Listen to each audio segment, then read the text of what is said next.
Hallo und herzlich willkommen zu einem neuen Video zum Thema Human Design und Gesundheit. Ich bin Anke Gluschke, Human Design Analytikerin, und wenn euch interessiert, was es mit den Planeten im magischen Quadrat auf sich hat, dann bleibt jetzt einfach dran. Viel Spaß! Was ist das magische Quadrat und was haben die Planeten mit deiner Gesundheit zu tun? Darauf möchte ich heute in dieser Präsentation ein paar Antworten geben. Aber bevor wir da loslegen, gibt es ein Zitat von Ra. Es geht ja um den Körper. Und Ra hat gesagt, die Schönheit des Human Design ist, dass es dir eine Möglichkeit gibt, noch immer die Schönheit des Verstandes anzuerkennen, ohne sie zu missbrauchen oder von ihr missbraucht zu werden. Der Mind ist nicht dazu da, dieses Leben zu leben. Er ist hier, ein Zeuge dieses Lebens zu sein, nicht mehr, nicht weniger. Es ist der Körper, den ihr befriedigen müsst. Es ist der Körper, vor dem ihr euch zu verbeugen habt. Es ist der Körper, dem ihr dienen müsst. Ja, und bevor wir so richtig tief in die Materie einsteigen, nochmal zur Klärung, wo wir jetzt sind und wo wir hinschauen. Ihr seht hier eine Körpergrafik, die nur die Hälfte der Aktivierung eingezeichnet hat, und zwar die der linken Seite. Das sind in einigen Programmen die roten Aktivierungen. Auf jeden Fall sind es die Aktivierungen des Designs, die rein körperlich sind. Und in dieser Ansicht hier seht ihr nicht die Planeten, Mond und Mondknoten untereinander, sondern anders angeordnet. Und in der ersten Zeile, dort befindet sich die Achse Sonne-Erde. Und ihr habt hier sowohl natürlich die Tore und so weiter, aber eben auch die Farbe und den Ton mit abgebildet. Und Sonne-Erde ist im Prinzip dann auf der Körperebene ja das, wo ihr euer internes PHS, also das PHS der Ernährung, findet. Und die Tore und Linie und alle Ebenen darunter kennzeichnen eben auch, was ist das für ein Körper insgesamt, was ist das für ein Gehirn, wie funktioniert es. Und es ist sozusagen die Gesamtheit eures Körper-Ichs. In der Zeile darunter findet ihr die Mondknoten. Das ist dann eben das PHS der Umgebung. Das heißt, hier finden wir, wo wir uns befinden, unsere Position und auch wem wir begegnen, also das Du. Auch dort wieder Farbe und Ton mit dazu. Und unter diesen beiden Zeilen findet ihr dann das magische Quadrat. Dort sind der Mond und die restlichen Planeten in einem 3x3 Quadrat abgebildet, ebenfalls mit Torlinie und der Farbresonanz. Das magische Quadrat, das ist das, wo ihr den Körper an sich findet, das heißt die verschiedensten Funktionen des Körpers. Und ihr seht hier auch, dass der Mond in der oberen rechten Ecke, der ist weiß hinterlegt, der scheint eine besondere Funktion zu haben. Und so ist es auch. Der bündelt nämlich all die anderen Informationen, die von den anderen Planeten kommen, bündelt und fokussiert sie und reicht sie weiter an Mondknoten und dann eben auch ans Gehirn. Ja, und nun die Planeten an sich. Das sind im Prinzip Kräfte mit jeweils eigener Funktion und Agenda. Und jeder Planet hat sozusagen eine bestimmte Aufgabe und einen Einflussbereich auch auf unseren Körper, auf unsere Biologie. Hier bewegt sich Information durch den Körper, hier passiert sozusagen etwas, hier gehen wir in Resonanz oder nicht. Und am Ende verknüpfen Sonne und Erde diese Information zu einem Ganzen. Das passiert dann eben im Gehirn über die Neuronen. Naja, und Ra hat gesagt, im Prinzip kannst du jedem dieser Kräfte auch persönlich begegnen. Das heißt, sie haben schon eine spezielle Form von Eigenleben und man kann sie darum auch unterscheiden. Also ihm ist zum Beispiel der Mars als ja, wie ein Jüngling begegnet. Und so ist es eben vielleicht auch für dich. Das heißt, die Kräfte haben einen persönlichen Bezug zu dir als Individuum.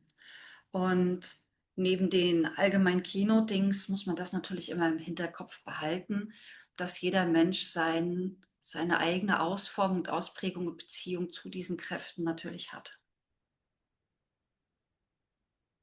Ra hat zum Quadrat selbst noch gesagt, das magische Quadrat verfügt über keine ihm selbst inhärenten Eigenschaften.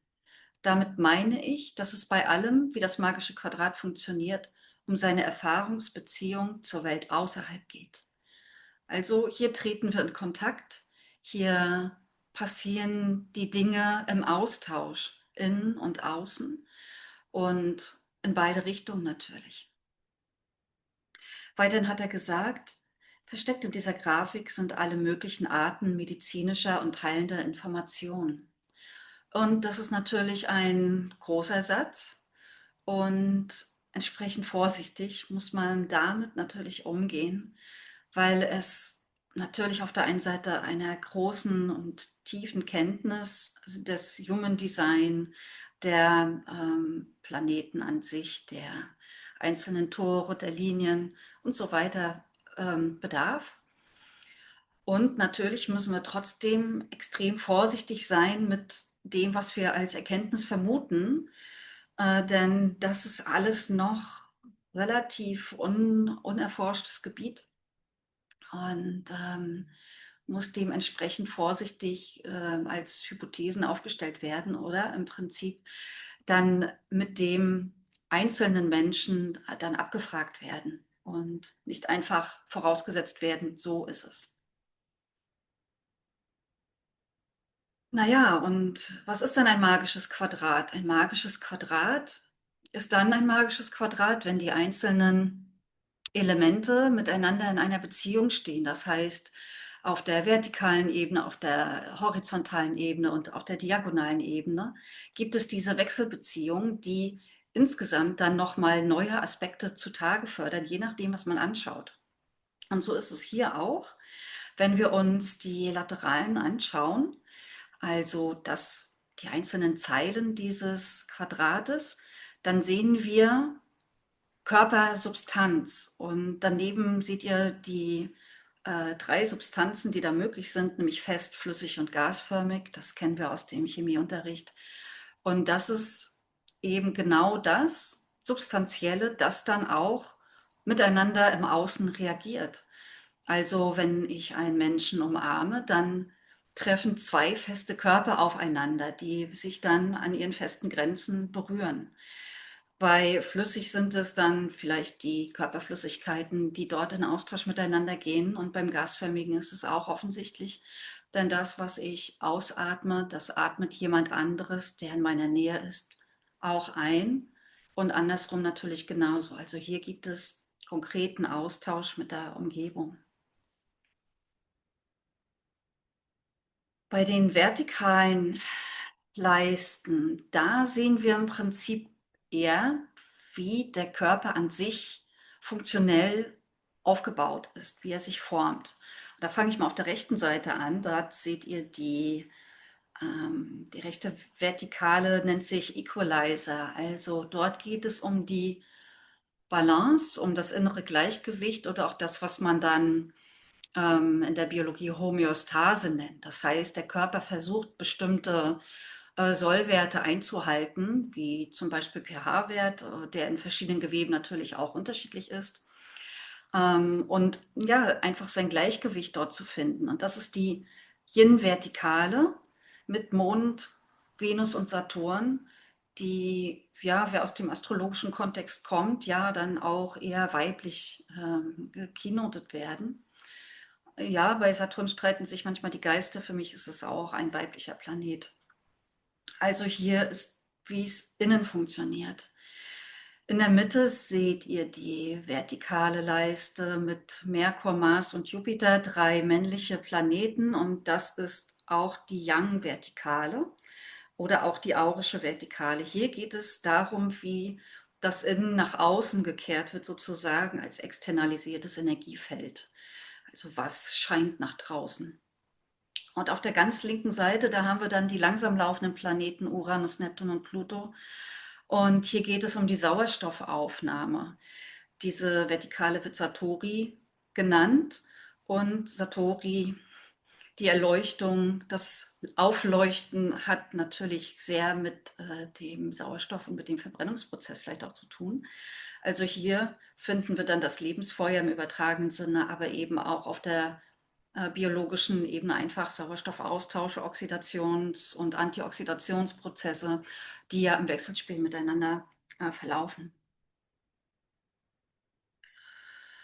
Ja, und neben den vertikalen und lateralen gibt es zwei weitere Formen, könnte man es nennen, die man betrachten kann. Die erste Form, das ist der sogenannte Diamant. Ihr seht es, das ist so wie eine Raute geformt, wie ein Diamantkristall. Ja, das sind 4 Planeten, Merkur, Venus, Jupiter und Neptun. Und die stehen im Prinzip für unsere äußere Präsenz, wie wir uns der Welt zeigen und präsentieren, dem anderen gegenüber und in der Welt, wie sie ist, ja, in der Welt der Illusion, wie wir uns dort auf der Bühne des Lebens bewegen und ausdrücken. Die zweite Form, die man anschauen kann, das sind die beiden Diagonalen mit dem Mars in der Mitte. Mars ist also wie die Radnabe hier und Dreh- und Angelpunkt. Und hier sehen wir mehr die innere Funktion des Fahrzeugs. Und hier entscheidet sich auch, ob der Körper mutieren kann, ob er dieses Potenzial, das ja da ist, in jedem entwickeln kann und auch, ob dieser Körper selbst mutatives Potenzial dann auch für andere haben kann. Also Prana steht hier noch, also Lebenskraft, die von innen her erscheint. Ja, und jetzt sind wir bei den wirklich den Kino-Dings auf der Designseite. Im Human Design sind die Planeten ja an sich zumindest zu Beginn des Prozesses eher untergeordnet. Das heißt, man braucht sie nicht für ein Grundreading, für ein Basisreading. Es ist letztendlich dort noch nicht von Belang, welcher Planet jetzt vielleicht den Kanal deiner inneren Autorität bestimmt. Aber wenn man tiefer einsteigt, spätestens wenn man dann bei den Linien und Linientexten ist und sieht, welcher Planet in der Erhöhung oder im Fall ist, dann wird es doch interessant. Und es gibt im Human Design tatsächlich ja auch allgemeine Keynote-Dings, die man einfach anwenden kann und die dann auch ja schon auch einem sehr weiterhelfen. Das, was wir jetzt hier anschauen, ist wirklich speziell das magische Quadrat der Designplaneten. Und durch diese Brille, durch diesen Fokus schauen wir uns das jetzt mal an. Ähm, und ich gehe mal ganz kurz durch, damit ihr versteht, was dort an sich gemeint ist. Ihr seht hier zum Beispiel oben links Uranus. Uranus steht hier für Bewegung und das uranische Element ist ja genau dann auch das, was wir unter Bewegung verstehen, aber in einem sehr weiten Sinne. Das heißt, es geht hier nicht an sich um Sport oder was jemand tun muss körperlich, sondern es geht auch um das hinzu oder weg von, also auch um die Richtung, um die Verortung, könnte man sagen. Und es ist auch ganz klar, dass nicht jeder Körper für viel Bewegung gemacht ist. Manche Körper sind eben auch für Nichtbewegung oder eher für Stille gemacht. Und da muss man natürlich dann immer genau anschauen, was es im Einzelnen ist und bedeutet. Hier wäre das ein Uranus in Tor 8. Tor 8 ist an der Kehle. Ich zeige es euch hier gleich nochmal an der gesamten Körpergrafik. Tor 8 hier an der Kehle, definierte Kehle.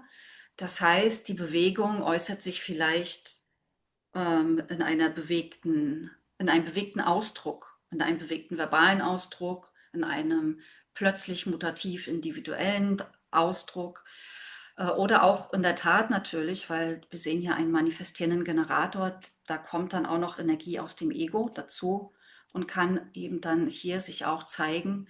Und vielleicht ist das jemand, der mit Hilfe von Bewegung oder in der Bewegung seinen Beitrag leistet. Also es gibt verschiedene Arten, das zu keynoten. Und da kann man ein bisschen mitspielen und das ist natürlich gut, wenn man den Menschen selbst kennt. Das hier ist natürlich nur ein Beispiel.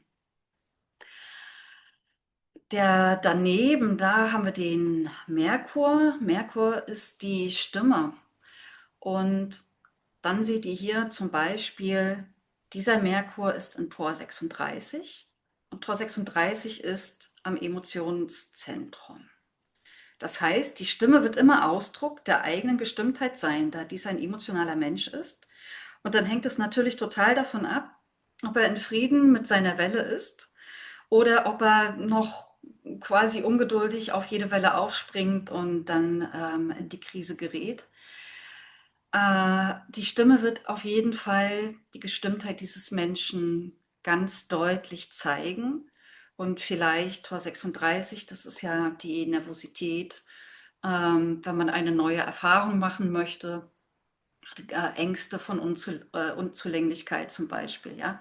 Das könnte dann die Krise sein. Ich will eine neue Erfahrung machen, aber ich traue mich nicht und das zeigt sich in meiner Stimme eben. Ähm, Dann rechts, oben in der Ecke haben wir den Mond. Beim Mond steht das Stichwort Schwerkraft. Und der Mond, ich habe schon gesagt, ist so wie ein Fokuspunkt des gesamten Quadrates. Der nimmt und bündelt alle Informationen so wie direkt zusammen und mh, ist deswegen auch insgesamt immer in Betracht zu ziehen, wenn man ein magisches Quadrat anschaut, weil der Mond insgesamt die Form, also Form und Fitness, also und das hat natürlich wirklich mit, wie fühle ich mich in meinem Körper? Ist der sozusagen gesund? Fühle ich mich vital? Das sagt ganz viel über die Mondposition schon aus. Und Schwerkraft hat natürlich auch mit meiner Aufrichtung zu tun. Also wie schwer oder wie leicht fühle ich mich? Und es gibt Menschen, die sind, könnte man sagen, massiv. Und es gibt Menschen, die sind sehr durchlässig und fragil. Und das ist nicht immer das, was man dann sehen kann. Das manchmal spürt man das erst wirklich, wenn man jemanden anfasst, umarmt, ja, ob und was da der Fall ist. Und in diesem Fall ist das ein Mond in Tor 59, also Auflösen von Grenzen in der Intimität. Und wir haben ja einen Generator. Das heißt, gerade hier das einzige Tor an diesem Sakral, reagiert er, hört er auf seine sakrale Reaktion oder nicht? Damit steht und fällt eigentlich auch schon der Großteil der Gesundheit dieses Menschen, weil wenn er nicht auf seine Bauchstimme hört oder auf seine Kraft und mit seiner Kraft geht und dann eben über die Langsamkeit, über seine Gestimmtheit auch noch, ähm, dann kann man davon ausgehen, dass er eine nicht korrekte Schwerkraft entwickelt und dass ihm natürlich massiv Energie fehlen wird auf lange Sicht. Oder dass eben ja, zum Beispiel die falschen Grenzen aufgelöst werden, ja, das, was dann nicht gut tut. Also es gibt verschiedene Möglichkeiten, damit zu spielen. Ja, und dann gehen wir eins tiefer zur Venus. Auch hier wieder, Tor 36 hatten wir schon bei Merkur. Venus hat das Keyword Complexion bekommen. Complexion ist ein komplexer Begriff im Deutschen, nicht ganz leicht jetzt konkret zu übersetzen. Man könnte es mit Aussehen und das Aussehen hat viel mit dem Gesicht, mit dem Hautbild zu tun. Also was strahlt von mir nach außen, was ist sichtbar? Und ja, das ist eben dann in der Venus sichtbar. Das heißt, auch hier, demjenigen wird man das nicht nur an der Stimme anhören, sondern auch im Gesicht lesen können, wo in seiner Welle der gerade ist und wie es dem geht. Ähm, ja, und das verdeutlicht noch einmal mehr, wie wichtig die Emotionalität für diesen Menschen auch ja, im Thema Gesundheit, gerade im Thema Gesundheit ist. Wenn wir dann hier noch mal eins tiefer schauen, noch eine 36 Saturn.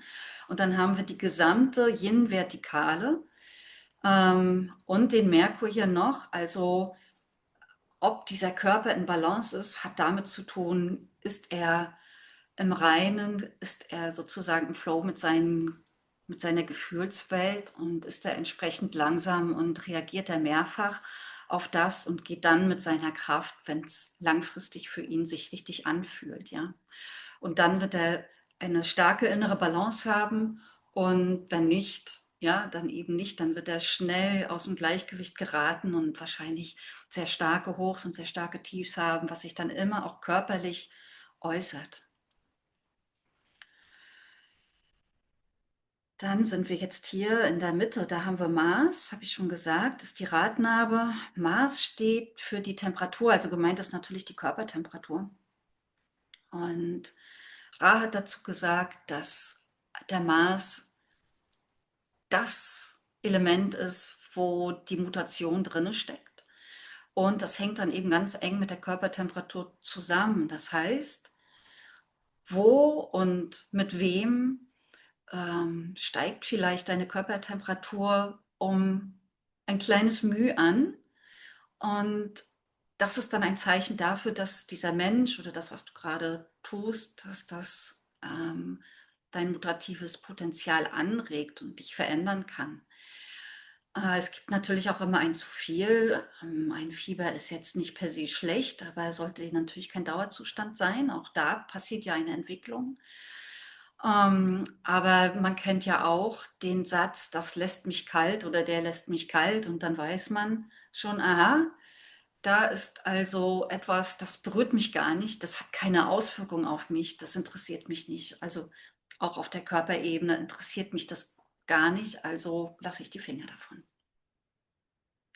Ja, hier ist der Mars im Tor 56. 56 ist auch wiederum an der Kehle zu finden. Der Wanderer, Anregung suchen, Anregung finden, Anregung zu anderen bringen, das ist das, was ihn wahrscheinlich etwas erwärmt, was ihm Mutation bringt und was er auch anderen natürlich geben kann durch ja, inspirierende Geschichten und Erlebnisse, die er dann weiterträgt. Daneben links haben wir Neptun. Neptun hat Hydrierung als Stichwort. Das heißt, hier geht es um den gesamten Flüssigkeitshaushalt des Körpers. Und ja, da ist eigentlich gar nicht so viel zu sagen. Es gibt natürlich wohl hydrierte Menschen, die sehen auch eigentlich dann mal recht gut aus. Es gibt aber auch sehr viele Menschen, die haben Wassereinlagerungen an den falschen Stellen und innerhalb der Zellen sind sie vielleicht ausgetrocknet und das Wasser ist dann nicht dort, wo es hingehört zum Beispiel, ja. Und dann kann man sich natürlich auch die Neptun-Position anschauen und vielleicht findet man noch mal Hinweise, was dann zu einer korrekten Hydrierung führen könnte. Ähm, Hier sind wir Tor 25, das ist am Selbst. Das heißt, hier haben wir ja auch einen Menschen, der über die Grenzen geht. Die Frage ist, macht er das aus der Reaktion heraus? Und er wurde mehrfach gefragt und hat dann eine klare Reaktion. Oder übernimmt das Ego und er geht einfach über eine Grenze, die dann vielleicht auch Schaden anrichtet. Das wird sich dann vielleicht hier auch darin spiegeln, dass der Körper dann entweder zu aufgedunsen oder zu ausgetrocknet ist. Also das wäre eine Möglichkeit, dass er seinen eigenen, dass es nicht sein eigener Weg ist, dass es nicht seine, ja, hin zu sich selbst, zu seinem Wesenskern sozusagen ist. Dann rutschen wir wieder eine Etage tiefer. Da haben wir links den Pluto. Pluto hat das Stichwort Einatmen. Und Einatmung ist genau das, was es meint, nämlich was nehme ich gasförmig in mich auf und was belebt mich dann, was gibt mir Energie. Atem hat ja ganz viel mit Energie zu tun. Und dann sehen wir hier Tor 41, dass wir sind jetzt das erste Mal, haben wir ein offenes Zentrum. Das heißt, wie dieser Mensch einatmet, wird natürlich zutiefst konditioniert und ist deswegen ein fragiler Punkt, sagen wir es mal so. Konditionierung an sich ist ja nicht schlecht. Man sieht das hier dran, also Einatmung braucht in dem Sinne Konditionierung für diesen Menschen. aber eben die richtige Konditionierung finde ich halt nur über Strategie und innere Autorität. Wenn dieser Mensch zum Beispiel unter großen Stress gerät und dort nicht rausfindet oder mit einem Menschen viel zusammen ist, in einem Raum verbringt, der permanent massivst unter Druck steht, dann wird sich das auf die Einatmung auswirken, ja. Die ist dann vielleicht zu stark, zu verstärkt oder eben Tor 41 die Minderung vielleicht auch viel zu flach, weil er Angst hat. Stress macht Angst und da kommt dann vielleicht eine sehr flache Einatmung zustande oder vielleicht sogar gar keine richtige Einatmung mehr. Also das muss man dann abfragen. Ja, und dann sind wir hier beim Jupiter. Dort finden wir die Aura. Wir sind ja auch in der Aura Vertikale und das ist dann eben das, was wie ein Mensch, wie der erscheint, was er ausstrahlt. Das ist vielleicht so ja, der richtige Ausdruck dafür. 45, wir sind dann wieder an der Kehle, also hier kommt ganz viel körperlich auch zum Ausdruck. Und Tor 45 ist das Tor des Habens. Das heißt, das ist eine Aura von jemandem, der etwas hat, also dem es vielleicht materiell gut geht. Das kann sein, das muss gar nicht stimmen, aber der hat diese Ausstrahlung, dass er materielle Ressourcen hat oder eine gute Ausbildung hat oder, ja, also das kann verschiedenes sein. Auf jeden Fall nimmt man von ihm an, dass er etwas zur Verfügung hat. Ja, und ganz zum Schluss, da ist der gute Saturn, den habe ich ja schon kurz angesprochen, die Ausatmung. Ne? Also das Pendant hier auf der anderen Seite zu Pluto Einatmung haben wir hier die Ausatmung. Ähm, Wiederum von der emotionalen Welle abhängig und vom Umgang mit der emotionalen Welle natürlich zutiefst abhängig. Kann dieser Mensch gut ausatmen oder nicht? Oder ist er von Nervosität sozusagen nur noch am ganz flach atmen zum Beispiel? Ja. Naja, ihr seht, und man muss halt natürlich immer auf die gesamte Körpergrafik schauen. Man kann sehr tief in jedes Detail einsteigen und das kann wertvolle Erkenntnisse liefern. Aber die große Frage ist natürlich immer, was macht dieser Planet an sich in der Körpergrafik? Ist er an einem definierten Zentrum oder an einem offenen? Also wird er von außen konditioniert oder ist er innerlich fest geprägt oder zumindest als Potenzial vorhanden? Und die zweite Frage, die man zu jedem einzelnen Planeten stellen muss, gibt es vielleicht Farbresonanzen zum PHS? Dann, ich gehe mal zurück, dann profitiert dieser Planet natürlich, wenn ich mein PHS befolge, profitiert dieser Planet dann direkt. Ja, also ein Beispiel hier wäre, wir sehen hier eine erste Farbe bei den Mondknoten, das heißt ein Höhlenmensch, und wir sehen beim Mars, ich weiß nicht, jetzt ist mein Zeiger weg, da, auch eine erste Farbe als Resonanz. Das heißt, dieser Mars funktioniert dann gut in der Höhle und dann ist es vielleicht nicht der Mars, der die ganze Zeit im Außen umherwandert, sondern der sitzt vielleicht in seiner Höhle und Menschen kommen zu ihm und bringen ihm Neuigkeiten, bringen ihm interessante Geschichten oder er ist in dieser Höhle und erzählt anderen in einem 1:1 Setting vielleicht von seinen Neuigkeiten oder von seinen Inspirationen, die ihm so beim inneren und äußeren Wandern begegnet sind. Ja. Also da haben wir dann nochmal eine Möglichkeit, direkt dann einzuwirken über das PHS. Und es ist ganz klar, ich muss mir immer alles anschauen und ich gehe natürlich vom Groben zum Feinen. Das heißt, ich suche mir den Planet, ich schaue, was ist mit dem Zentrum los, in welchem Schaltkreis befindet sich das Tor, das aktiviert ist von diesem Planeten. Befindet er sich in einem Kanal und ist Teil einer festgelegten Lebenskraft oder nicht? Welche Linie in dem Tor ist aktiviert? Was sagt mir das noch? Und natürlich kann ich auch auf den Linientext schauen und manchmal ergibt das auch nochmal wundervolle Ergänzungen dazu. Oh, ich habe das schon gesagt, man muss immer das Gesamtbild betrachten, das kann man nicht oft genug wiederholen. Es gibt immer nur die Menschen insgesamt und deswegen bitte nicht komplett versteigen in irgendwelche Details und das Ganze aus den Augen verlieren. Ra hat ja gesagt, da sind medizinisch und heilende Informationen in diesem Quadrat verborgen. Und ja, ich glaube das auch. Und eine Körpergrafik zeigt natürlich an sich oft schon Probleme oder mh, sagen wir mal dort, wo die Probleme auftauchen könnten und gleichzeitig auch immer die Lösung. Und das sehe ich hier genauso. Die Lösung zeigt sich aber eben immer nur wirklich, wenn wir Strategie und innere Autorität befolgen. Alles andere ist sonst einfach nur mentales Gigsgags und hilft nicht weiter, ja, weil die Basis ist Strategie und Autorität und dann kommen die Lösungen auch wirklich einfach zu einem, einfacher zumindest.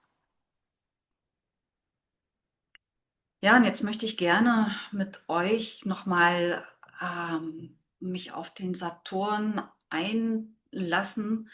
Und weil der so interessant und vor allem auch so wichtig ist, habe ich hier nochmal ein Zitat von Ra.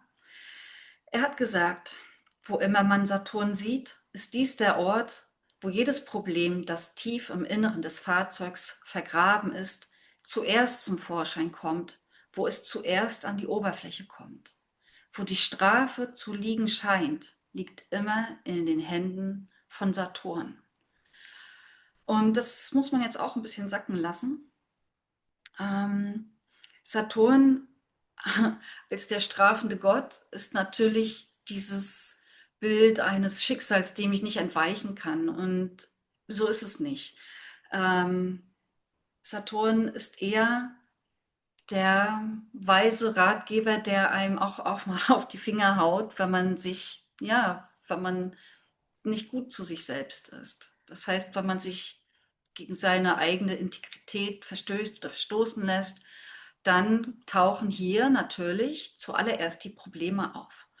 Und Saturn ist ja auch, braucht fast 30 Jahre, um einen Durchgang zu machen. Das heißt, wir lernen hier eben auch wirklich durch Schmerz. Und der Schmerz ist dann nicht die Strafe, sondern das Alarmsignal, hey, pass auf, irgendwas läuft hier nicht richtig. Ja,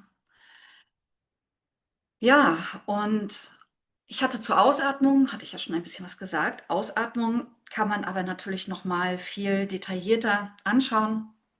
Beim Ausatmen findet auch eine Reinigung statt. Das heißt, alles, was für mich nicht mehr gut ist, was für mich ungesund ist oder ein Gift ist, das kann ich hier mit Saturn loslassen.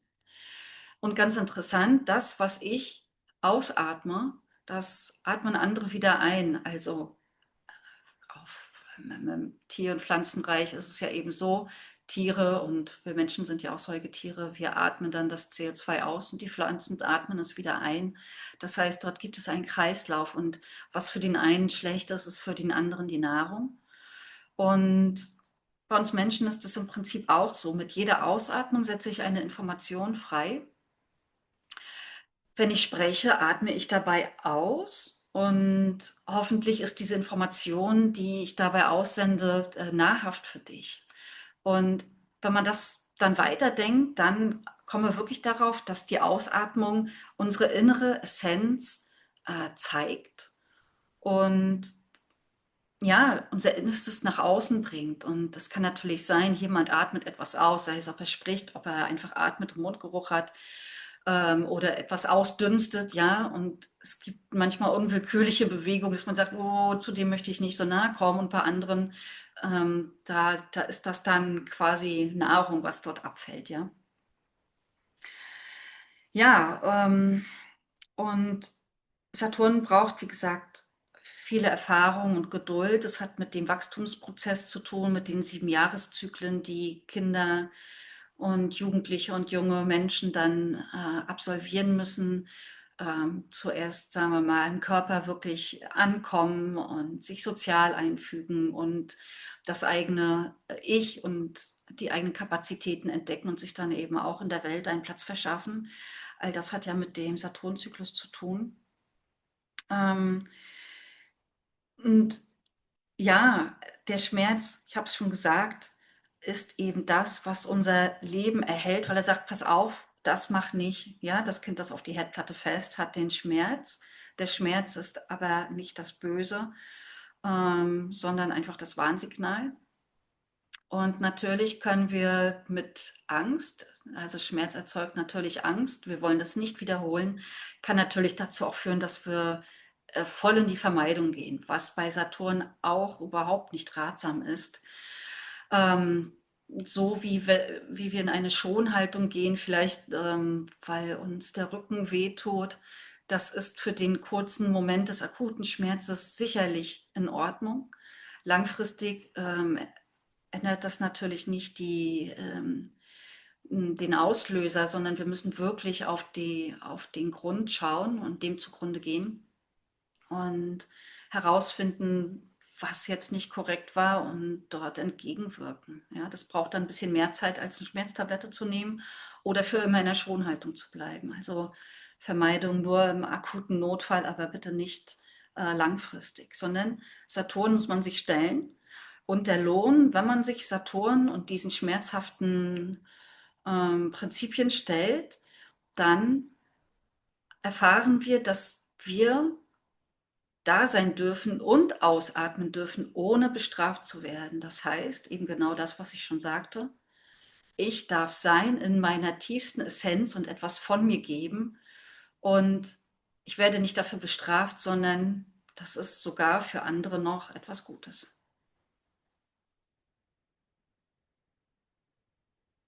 Ja, und wenn wir nochmal die Position anschauen im magischen Quadrat, dann haben wir eben diese Yin-Vertikale, wo es um die innere Balance geht. Und dann haben wir unten die Horizontale des Gasförmigen. Und das ist natürlich, das Ausatmen ist total notwendig, um die innere Balance zu erhalten. Wenn ich die innere Balance verliere, weil ich nicht mehr korrekt ausatmen kann, dann steigt das Angstpegel auch wiederum. Und das ist dann ja wieder ein Teufelskreislauf. Ähm, das heißt, ich brauche dieses Gleichgewicht als Gegengewicht zur Angst. Und wer zum Beispiel Asthma kennt oder das mal beobachtet hat, das ist ja ein zutiefst beängstigendes Phänomen auf der Körperebene, nicht mehr ausatmen zu können. Und gleichzeitig kann man natürlich auch nicht mehr einatmen, wenn man da festhängt. Ja? Also das korreliert dann miteinander und kann sogar ein lebensbedrohlicher Zustand sein. Okay, und jetzt mal ganz back to the basics. Einfach mal beispielhaft, was ist dann, wenn der Saturn in einem bestimmten Zentrum steht? Und da müssen wir noch gar nicht auf die Tore und Linien und was weiß ich nicht gucken, sondern einfach nur ganz basal, was kann man da schon sagen? Und da fangen wir mal an mit der Wurzel. Die Wurzel allen Übels, ja, unter Druck stehen ist immer ungesund, sagen wir es mal so, für die Offenen sowieso, für die Definierten aber auch, die merken es vielleicht etwas später. Ein Saturn in der Wurzel ist ein Saturn, der Stress ausatmet, ja, also der kann über Atmung natürlich auch Stress regulieren. Wenn er selbst sehr viel Druck hat, dann ist das natürlich auch das, was er ausatmet und was andere dann wahrnehmen an ihm. Wenn er eine offene Wurzel hat und der Saturn ist dort, dann wird er natürlich immer, wenn er von außen unter Druck gesetzt wird, in einer stressreichen Umgebung zum Beispiel, auch dieses Thema des Adrenalins und Stressausatmens haben. Das kann dazu führen, dass er richtig Ängste vor Stresssituationen bekommt und sie dann ganz zu vermeiden versucht, also eine Offenheit auf jeden Fall und so ein Druckflüchter wird, ja. Und das kann dann die Angst einfach immer nur weiter verstärken, weil die Angst ja gar nicht mehr angegangen wird und Stress eben als oder Druck als ja auch belebendes Element beziehungsweise auch als etwas, das im Leben immer mal stattfindet. Das können wir nicht vermeiden auf Dauer. Das geht nicht, weil das ja eben auch ein lebenserhaltendes Prinzip ist. Ja, oder eben Angst schlägt dann in Aggressivität um. Das kann natürlich auch immer sein.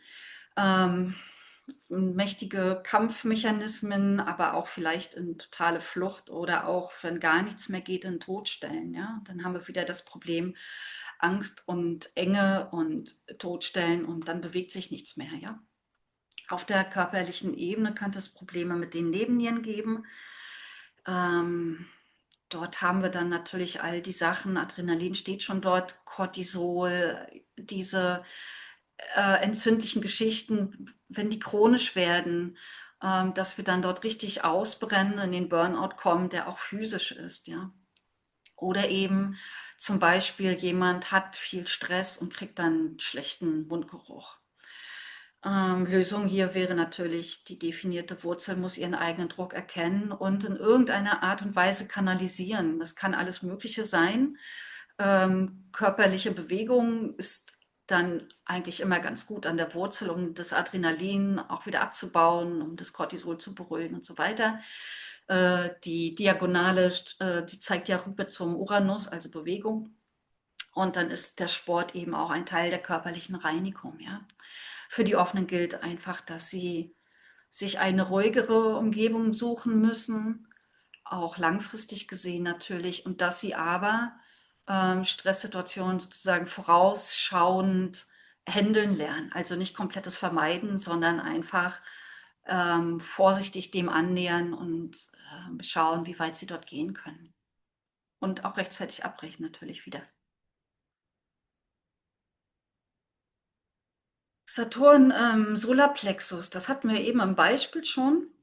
Ähm, Ganz allgemein gesprochen ist das dann jemand, der Emotionen ausatmet oder sich emotional reinigt. Diese Reinigung findet dann eben wellenartig statt oder immer mal wieder auf- und abschwellend.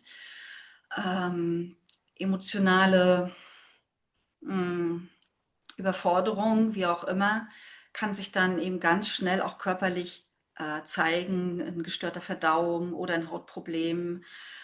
Beliebt auch Lunge, also richtig starken Husten zum Beispiel, einen Infekt haben oder auch in Nieren- und Blasenentzündung. Im Solarplexus haben wir auch die Festlegung des pH-Wertes, ja, also jemand mit dem Saturn dort kann richtig sauer werden. Das kann dazu führen sogar, dass er Säuren von außen dann gar nicht mehr verträgt und da extrem empfindlich drauf reagiert. Bei Frauen ist es natürlich auch zyklisch bedingt, dass sie Tage im Zyklus haben, wo sie komplett offen sind, basisch sind und dann wiederum sauer sind. Also auch das funktioniert ja an der Welle. Und es ist klar, jemand, der den Solarplexus definiert hat, der hat das als innere Autorität und für den gilt ja sowieso, hab Geduld und mach langsam. Ja, das, auch wenn es nicht gern gehört wird, aber der Körper profitiert dann sehr davon. Und hier gilt dann dieses Sprichwort wirklich dreimal tief durchatmen, bevor die Reaktion passiert. Oder dreimal ums Haus laufen und nochmal kurz den Kopf abkühlen und nicht gleich herausplauzen. Für die Offenen ist es natürlich auch sehr, sehr wichtig zu beobachten, in welchen Umgebungen sie sich befinden, ob sie quasi emotional vergiftet sind oder vergiftet worden sind in der Kindheit. Und hier ist natürlich die Vermeidungsstrategie auch wieder wahnsinnig, äh, ja, also das kommt sehr leicht, ja, Emotionen gefühlsmäßige Achterbahn wird dann entweder komplett vermieden und gescheut und gefürchtet und kein Konflikt wird mehr angegangen. Aber das hilft dann eben nicht. Saturn sagt, schau hin und setz dich damit auseinander. Und dann ist es natürlich wichtig, ich muss mich nicht freiwillig einer emotional vergifteten Atmosphäre aussetzen. Aber wenn ich irgendwelche Altlasten habe, dann muss ich die irgendwie aus meinem System wieder rauskriegen. Und vielleicht helfen dann Atemübungen jeder Art, um da auch emotional zu arbeiten oder das vielleicht auszuschwitzen und so weiter. Ja, am Sakralzentrum. Das ist dann jemand, der sakrale Kraft ausatmet oder sakrale Kraftlosigkeit und Frustration, ja. Als Generator, der das tut, was er liebt und wofür er Energie hat, ist es eben dann die Arbeit auch eine Möglichkeit, sich zu reinigen. Genauso auch die Sexualität. In der Offenheit ist es natürlich ein großes Thema, weil die sakrale Konditionierung sowieso sehr, sehr stark ist. Das heißt, hier ist die Möglichkeit, über die eigenen Grenzen zu gehen, durch vieles tun, viel zu stark. Also da ist es dann vielleicht ein zu viel an Ausatmung und damit ein Kraftverlust, der da passiert und der dann ja auch zu Krankheit, zur Erschöpfung führt. Und insgesamt kann man natürlich sagen, hier gibt es dann Probleme mit der Arbeitskraft oder mit der Fruchtbarkeit. An der Milz ist es so ein bisschen wie aufgelegt. Also wenn der Saturn für die Reinigung steht und die Milz steht auch für die Reinigung, dann ist es ganz klar, dass hier sich dann wirklich zeigt, ob jemand gesund ist oder nicht, weil er das ausatmen wird. Ja? Ähm, Im gesunden Falle ist das natürlich auch jemand, der dann Informationen abgibt, die, ja, die man intuitiv nennen könnte und die instinktsicher sind. Und dann ist es auch ein Immunsystem, das sich wie in so einem, ja, quasi vollautomatisch dann reinigen kann. Milzängste an sich sind natürlich auch gesund und müssen unbedingt beachtet werden. Also hier ist das dann das Thema ein bisschen verstärkt. Das heißt, wenn Ängste auftauchen, da muss man natürlich noch mal unterscheiden, sind das jetzt mentale Ängste oder emotional nervöse Ängste oder ist es wirklich eine Angst, die das Überleben und die Integrität des Körpers betrifft? Aber im letzteren Fall ist es natürlich schon sehr, sehr wichtig, genau dann darauf zu hören und es nicht zu übergehen. In der Offenheit haben wir diese Krux auch wieder verdoppelt eigentlich, weil die offene Milz sicher gerne das definierte Milzzentrum in jemanden sucht und nicht wirklich mitbekommt, ob der andere wirklich gesund ist für ihn oder nicht. Und er bekommt es nicht mal mit, wenn er dann zugemüllt wird. Das fühlt sich einfach gut an. Und äh, diese Konditionierung, die kann wirklich eine extreme wie Rückvergiftung sein. Er merkt es gar nicht und es kommt immer mehr Scheiß rein sozusagen. Deswegen hier doppelte Achtung auf eine sehr gesunde Umgebung und sehr gesunde Lebensführung. Alles, was in meinem Leben stattfindet, das sind ja natürlich neben Menschen dann die Ernährung, die Luft, die Kleidung, alles Mögliche, auch die Medien, die ich konsumiere, muss ich natürlich sehr, sehr, sehr vorsichtig sein. Und wenn ich wirklich eine Reinigung brauche, dann hilft immer der Wald, weil der Wald dann eben dieses komplexe und große Milzsystem ist, das nichts von mir will und das wirklich meine Waschmaschine anwirft, ohne mich rückzuvergiften. Also große Empfehlung für alle mit Saturn an einer offenen Milz. Im Herzzentrum, am Ego, da ist es ein Saturn, der dann Willenskraft ausatmet. Und dann ist immer die Frage, wo kommt diese Willenskraft her? Hat die sich verselbstständigt? Ja, es ist ja sehr selten, dass das Ego dann innere Autorität ist. Das heißt, es wird ja manchmal vorgeschickt, wenn das Sakral sagt, nö, keine Lust. Ähm, als Beispiel. Und dann ergeben sich natürlich ja viele Varianten für Krankheitssymptome. Das könnte dann ein vergifteter Magen sein oder die Immunabwehr ist zu stark oder zu schwach. Das Herz macht Probleme, die Gallensteine formen sich. Also je nachdem, da muss man halt auch sehr genau schauen, was ist das jetzt konkret bei demjenigen. Wenn das Ego offen ist es ja sowieso ein Thema von Selbstwert. Und Willenskraft ist eben nicht permanent zur Verfügung. Und das kann hier, wenn der Saturn dort steht, wirklich ein übergroßes Mangelbewusstsein ja, auslösen mit immer wiederkehrenden Selbstwerteinbrüchen, nicht genug zu sein und so weiter. Da braucht es wirklich viel Reife und Erfahrung, um irgendwann festzustellen, hey, ich bin doch in Ordnung und ich muss gar nichts beweisen, ja. Dann kann sich dieser Saturn auch entspannen, aber das braucht wahrscheinlich eine ganze Weile, bis man das versteht. Am Selbst, ja, das ist dann jemand, der Identität oder eine Richtung und Selbstliebe ausatmet. Je nachdem, ein definiertes Selbst, das sich seiner selbst auch in dem Sinne bewusst ist, dass es weiß, wohin es geht, wohin es gehört, ist dann dort sehr stabil, aber auch ein definiertes Selbst kann natürlich am falschen Ort festhängen und dann funktioniert diese Atmung nicht. Dann werde ich vielleicht auch in irgendeiner Art und Weise bestraft, wenn ich dann gegen mich handle, gegen meine Identität. Und in der Offenheit ist es natürlich sowieso extrem wichtig, am richtigen Ort zu sein.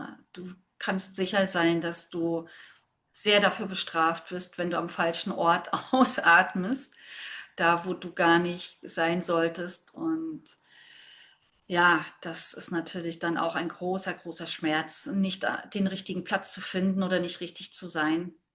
Aber eben schau wirklich, wie geht es dir an einem Ort? Und wenn es dir irgendwo nicht gut geht, dann lauf, weil das geht einfach zu sehr dann gleich auch auf die Körperebene und kann dort auch große Probleme mit Leber oder dem Blut machen. Ne? Und das sind dann ja teilweise wirklich schon schwerwiegende Erkrankungen. Das will man nicht haben. Saturn an der Kehle ist super spannend. Also man kann allgemein sagen, das ist jemand, der sich über Worte und Handlungen reinigt. Und jetzt kommt das große Aber. Die allermeisten Menschen müssen ja warten. Die einzigen, die handeln und sprechen dürfen, wie es ihnen gefällt, sind die Manifestoren. Und alle anderen brauchen etwas von außen, ja, eine Einladung oder eine Reaktion, eine Frage und müssen dann warten. Und egal, ob das Kehlzentrum definiert ist oder nicht, initiativ sein oder Aufmerksamkeitsheischen ist dann immer, gibt immer sofort auf den Deckel dann eigentlich, ja. Und das lässt sich auf viele Arten und Weisen, kann sich das dann auch zeigen. Die Stimme versagt, wird heiser oder es gibt Mandelentzündungen oder es gibt Schilddrüsenprobleme oder man fängt an zu stottern, ja. Also das kann alles Mögliche sein. Ähm, und das ist eben genau diese Krux, wenn das jemand ist, der sich durch Sprechen oder durch ein Handeln auch reinigen muss, letztendlich. Und der ist nicht verbunden mit seiner Strategie und weiß das nicht.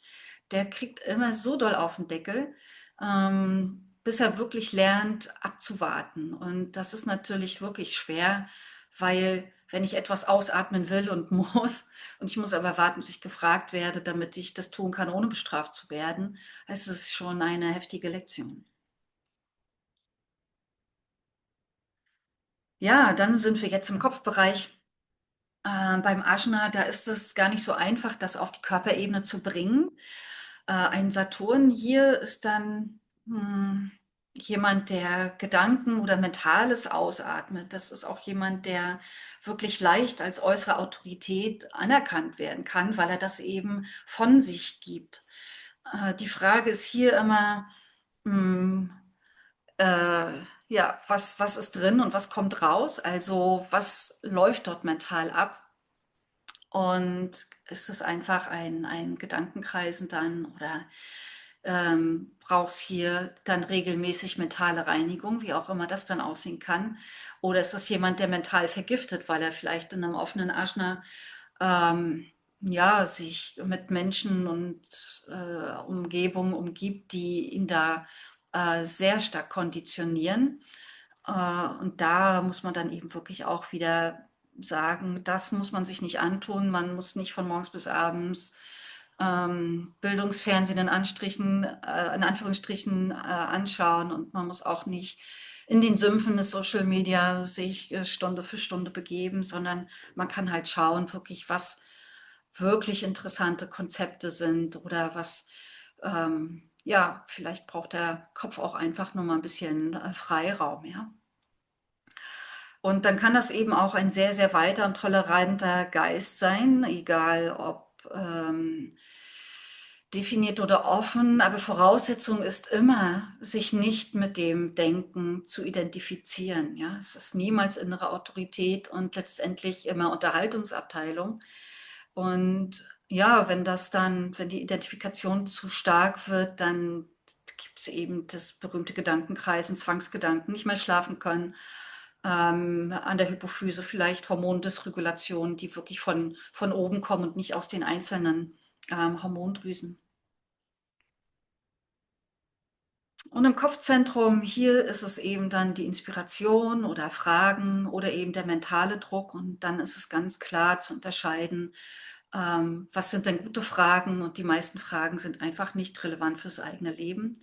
Und dennoch kann es sein, dass ein Saturn dort oben sehr, sehr, sehr starken Druck machen kann, egal ob das Zentrum definiert ist oder nicht. Und dann muss man natürlich immer mal schauen, wie man das ableiten kann. Da braucht man dann dieses entsprechende Ventil, vielleicht andere Menschen, die einem dort die Brücke bauen, dass das mal ins Aschner kommt, dass das konzeptualisiert werden kann oder auch bis in die Kehle, dass man mal drüber sprechen kann.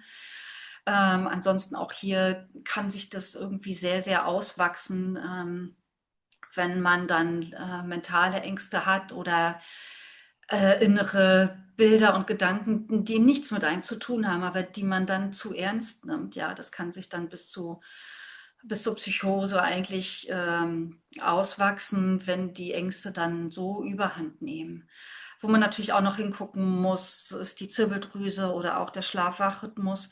Es ist aber so, dass wir ja heutzutage in einer so stark umweltbelasteten Umgebung leben und auch in einer lichtverseuchten Umgebung, dass das ohnehin bei fast allen Menschen schon sehr, sehr, sehr gestört ist, auch ohne Saturn dort.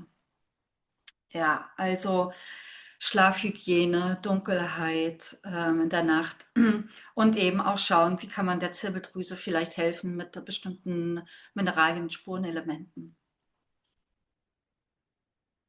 Ja, und zum Abschluss noch mal ganz allgemein gesprochen, wie kann man dann umgehen? Also ganz egal, wo der Saturn jetzt steht, ist natürlich die Basis immer Strategie und innere Autorität. Und das gilt natürlich für alle anderen Planeten im magischen Quadrat genauso. Aber hier ist es eben wie unterstrichen, weil hier immer zuerst die Strafe in Anführungsstrichen kommt, die Geduld und die Milde mit sich selbst, das habe ich schon gesagt, das muss eben geübt werden. Saturn braucht eine Ernsthaftigkeit im Umgang und auch ein bisschen Disziplin. Das funktioniert nicht mit Wegschauen und Wegwischen, sondern da muss man einfach immer mal wieder dran arbeiten und lernen, damit umzugehen. Ja, ein Saturn in einem Solarplexus heißt einfach, ich muss zum Beispiel im offenen Solarplexus einfach üben, in den Konflikt zu gehen, wenn es wichtig ist und nicht vor Angst zu erstarren und immer Liebkind zu sein. Ähm, ja, die Bewusstheit überhaupt auf die Themen, die der Saturn anzeigt. Und dann kann man natürlich auch mit Atemtechniken begegnen, muss man schauen, was hilfreich ist. Bewusstheit an sich ist schon mal gut. Das heißt, wenn du spürst, dass du irgendwo sehr schön und tief ausatmest, beobachte mal, was dann in dem Moment war.